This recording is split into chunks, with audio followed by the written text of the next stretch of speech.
Libé, Labo.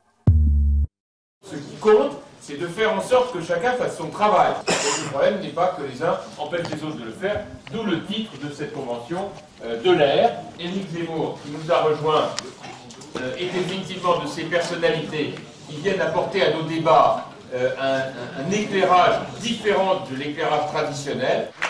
Supprimer l'incitation à la haine raciale et à la discrimination, concept flou qui n'a pas la rigueur juridique de la vieille diffamation.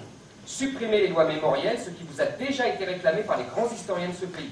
Supprimer toutes les lois sur les discriminations qui prennent les problèmes de l'intégration à l'envers. Et c'est pas parce qu'il a été condamné par justice qu'il n'est pas libre de continuer sa profession, ni ce qu'il pense et dire ce qu'il pense.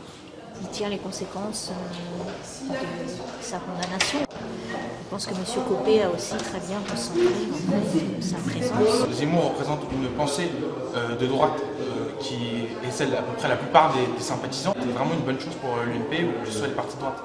On a diabolisé ces gens-là parce que j'ai l'impression Éric Zemmour c'est un pionnier. Vous avez déjà supprimé la halle, il ne faut pas vous arrêter en si bon chemin. Il vous faut donc désormais débrancher un à un tous les fils qui donnent vie aux monstres. Pendant que vous y êtes, si vous pouviez supprimer leurs subventions, ça ferait du bien aux budgets. L'incitation à la haine raciale, pour moi, ça devrait être annulé. Ça ne veut rien dire. Certains licenciements, je n'évoquerai pas évidemment celui de M. Galliano parce que je n'ai pas tous les sujets, tous les éléments en main, mais ça prend des proportions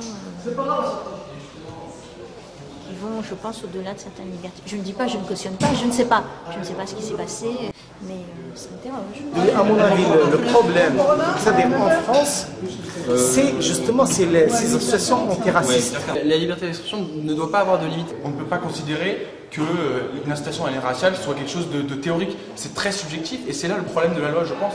En 1972, la loi Pleven va ouvrir la boîte de Pandore à deux battants. Je ne comprendrai sans doute jamais comment le président Pompidou a pu entériner une telle loi, lui dont la boutade préférée était quand les bornes sont dépassées, il n'y a plus de limite. 40 ans plus tard, les bornes sont enfoncées.